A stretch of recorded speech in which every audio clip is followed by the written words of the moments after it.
Hello, everyone, and welcome to another episode of Not Now, Mom. I'm gaming.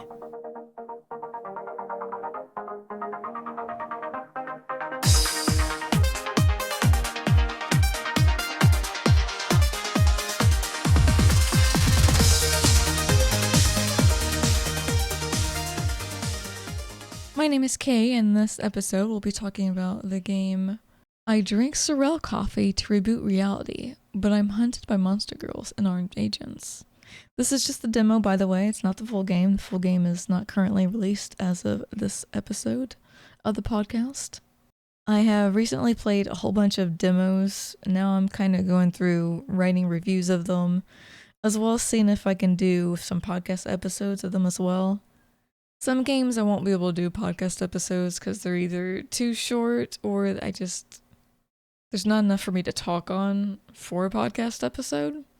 So I'm just kind of going through my games, doing everything I can with them, and then uninstalling and hiding them in my Steam library so I don't have to see them anymore. They're completed. They're done.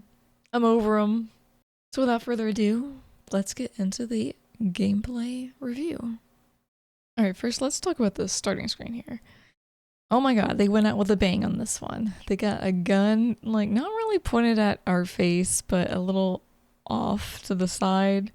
Still, wow.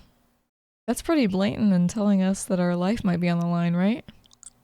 I mean, unless she's pointing at something behind us, which could be the case, because it's not really shown in the demo at all.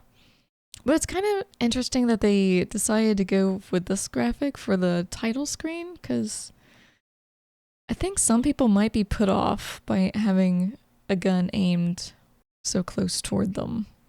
Especially when they read like a coffee in the title and think it's going to be like a coffee shop type of visual novel. I don't like using the word trigger sometimes, but it could trigger people if they have come into contact with a weapon before in a not so pleasant environment or situation. I do like the art though. There's nothing that really stands out about it to me, except the eyes. Her eyes kind of look demonic, has a red haze to them. Red outline to them? I don't know. Makes her look a little bit crazy and unhinged.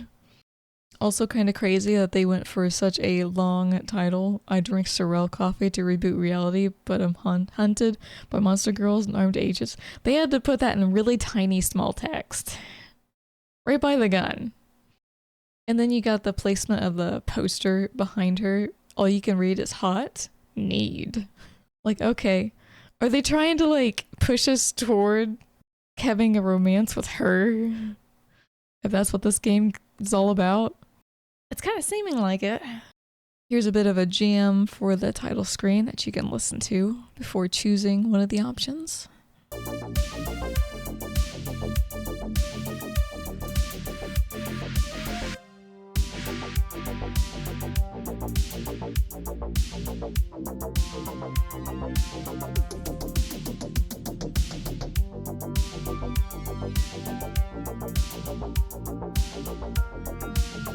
The game opens up to our character needing something to cool down because it's hot out, and he sees an advertisement for Sorrel coffee.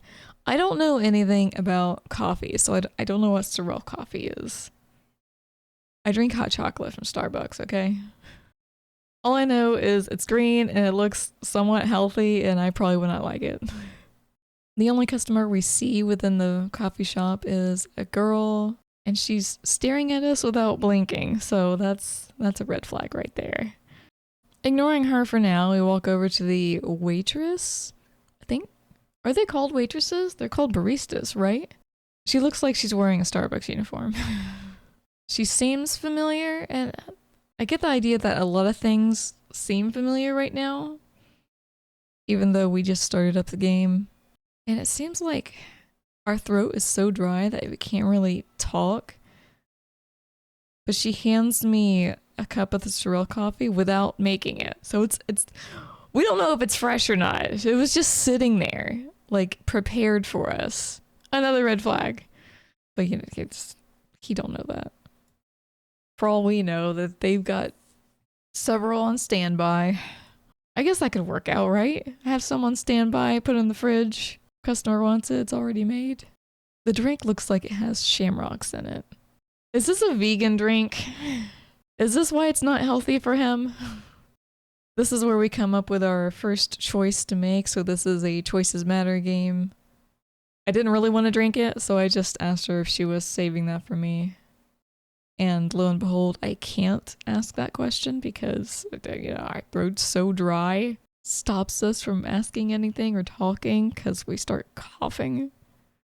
A really bad cough, mind you. That feels like it's tearing our throat to shreds. I don't think I've ever coughed like that. I've had some really bad coughs. Like I had a straight month of a really bad cough. I don't think it ever felt like my throat was being torn up. I just couldn't talk because I was coughing so much. Before we move ahead here, I do want to say I really like the look of the coffee shop. I've seen several visual novels that have coffee shops in them, and they all kind of blend together, I guess. But this one seems a bit different. I like the overall color scheme, the brown with the yellow. Not really a yellowish orange, maybe. I'm not really a fan of yellow or orange, but the color scheme fits well here. Got some plants, got books, which is interesting because I don't think they have books in coffee shops normally, do they? It would kind of be nice if they did for like regulars that go in there, but it would be hard to keep track of who's picking up which book and reading it and putting it back, so. Then you got your display case and all that stuff behind the counter. After we take our drink of the Sorrel coffee, we open our eyes and we're back at the beginning. We're on a loop apparently whenever we take a drink of the coffee. So we look at the Sorrel coffee advertisement and we think that we just had that recently. So it is kind of like deja vu, I guess, for us. We don't really know that we had it just then, but it does seem vaguely familiar that we did just drink it at some point earlier. The white-haired girl is inside waving at him, and I kind of wish they drew her figure inside of the coffee shop through the glass here. It looks like there's someone behind the counter, but regarding a customer within or standing at the window and waving, there's nothing to hint at that, just the text. I think they missed out on doing that. So when we go inside to approach the girl, she greets us with an almost unblinking gaze. So now she's actually blinking, which is a good sign. Before she wasn't blinking at all. She was just openly staring at us. That would have to be a very intense stare to not blink at someone. And while she didn't talk to us before, she is talking to us now. And her name is Delara. I like how the title of her name matches her outfit color. So the title of her name is light blue and she's got a light blue outfit on. Some visual novels don't have color schemes to the names who are talking. Some of them don't even have the name of the person who's talking. So those get pretty confusing at times. But it would be nice if more developers of visual novels did this kind of thing. Instead of choosing a random color for a random person. I understand that some visual novels have outfit changes though, so maybe that wouldn't work for every single one.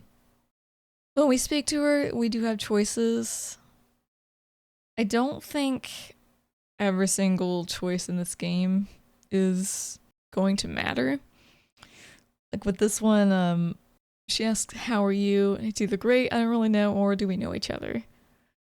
Clearly each one is going to bring out a different dialogue from her, but I don't know if it really affects the storyline like some of the other choices are going to. Like people say, Life is Strange is a Choices Matter game, yes, because some choices are very important to what the route of the story that you're taking, but not every choice is going to be important. It's just a different dialogue situation. I don't know very many visual novel games that will tell you what choices are important for the future of the game, except for, Life is Strange. It will segment into a one choice or the other for an important moment. But yeah, sometimes games will tell you, hey, choose wisely. Other times For the most part, they just leave it up to you to decide. I'm not too sure about this girl here because she's very vague in answering our questions. Like, we ask, isn't it strange to forget something that happened half an hour ago? And she says, why is that strange? The brain is a complex and strange thing. Well, she's not wrong. That's really not answering our question. And then we ask, do we know each other? And she says, sometimes I feel like we do. Which again, is not a straight answer. She just sees us here quite often. She sees us here quite often and she wanted to get to know us better. Like, why now? Why specifically now did she wave at us through the window after all this time of watching us come into this coffee shop? We start to give our name, but we can't remember it. Which is the point where we can give ourselves our own name. So we're no longer you, unless you type you in. We're the given name that we give ourselves. It seems to be really hot still. So we make a comment that the air conditioner doesn't seem to be working well. And she says, it's perfectly cool in here. Which is weird because we're sweating. And so I choose the option, yeah, I'm all sweaty for some reason. And she tells us Sorrel coffee will help. Another red flag from her. She's really vague and she's really pushy with this Sorrel coffee thing as well. So we go back up to the barista, except this time we think we remember her from somewhere. Not from being in this coffee shop specifically, but we remember her from someplace else. It's really kind of fascinating how things are getting jumbled up in his head, because we don't know anything. We just know that time kind of reset itself up to a certain point after drinking the first Sorrel coffee. And now we're going to drink another one, apparently. We ask the barista, haven't we met before? And she says, I see you here quite often. We say, I get that, but haven't we met before? And she leans in and says something like that. So really vague, again, like, these people aren't giving us appropriate answers. They're being really shady. At one point she yells, I'm waiting for your order during our conversation, which to me seems like she's stating it loudly so Delara can hear. So Delara doesn't get suspicious about him being up there talking to her. And the Sorrel coffee is on the counter. We have a choice of order coffee for ourselves too, or take the coffee for Delara. And you know what? I'm all in for the psychological shit of destroying someone's mind, so I go ahead and order myself one too. And once again, the drink is already ready and handed to us. When we try to get more information out of the barista, all she tells us is, be careful, and this coffee. But then Delara calls her name, and the barista kind of just wanders off. I wonder if she's under strict orders from Delara not to say anything to him. After we take a sip of the coffee, once again, we are back where we started. Except this time, we start coughing really hard. And it's as if something is in our throat. And we end up coughing blood onto our hands. Except when we blink, it's not blood. It's the color of the Sorrel coffee. And then we blink again and there's nothing there. So I feel like this game's going to be very psychological oriented, which I'm all in for. I love psychological games. I don't like survival horror where something's chasing you or something you gotta hide someplace. I don't like those games. I love delving into the psychological. When we see Delara waving at us again, and yes, we remember her name, we have another character come into play, Yana. Not only that, but we get another character, Kiki. Yana is the girl we see on the title screen, wielding a gun at us. Or something. Toward us, I guess. Kiki is a reptilian woman. Very different from the humans that we have seen so far. Both Kiki and Yana seem to be arguing with each other whether we should go with one or the other of them. They don't seem to like each other at all. And this is where we get our final choice. We can stay where you are, run with the lizard girl, or run with the dark-haired girl. If you choose run with the lizard girl, you get a to be continued screen. If you choose run with the dark-haired girl, you get a to be continued screen. If you stay where you are, which is what the game wants you to do. Then Delara will open the doorway of the cafe and stare at you with a cup of Sorrel coffee. We mentioned the 2 girls that we just saw, and she doesn't seem to think that there was anyone there. She just wants us to come into the cafe and drink some more Sorrel coffee. So I feel like she clearly wants to kill us or something. She wants to do something with us, that the Sorrel coffee has an effect on us somehow. And it's not a good effect. And she's pretending that nothing's wrong. She hasn't seen anyone. I'm sure she did, though. Upon taking our last sip of the Sorrel coffee, we of course go into another coughing fit. And when we look around us, everything's the same but different. It's dark. Everything got dimmer. Delara is still behind the glass, but now she looks more eerie. And there's a dark-haired girl standing nearby in the darkness, which I can only assume is the girl from the title screen, because that's the only dark-haired girl that we know of so far. And that's the demo. The demo is less than 30 minutes long. It's definitely intriguing. I wouldn't mind playing the full release in the future at some point. I don't really know what the Sorrel coffee is doing to us. Obviously, it resets reality up to a certain point. It seems to be screwing with our perception bit by bit. I don't know about the coughing. I don't know if it's killing us or if something about the coffee is making us ingest something that we're trying to cough out.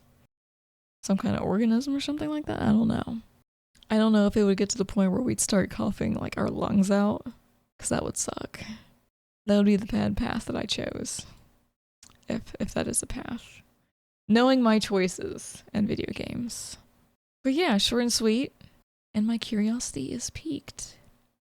Before we end this podcast, here's a reminder that our Patreon does offer perks for this channel, including early access to videos before they go out to the public on YouTube, full Not Safe for Work podcast episodes that aren't available on YouTube, and your username in both the intro and outro screen, as well as video description. If you want to see what games we've covered so far, there's a link available in the description below. Now, make sure you get the good coffee before saying, "Not now, Mom. Lame gaming."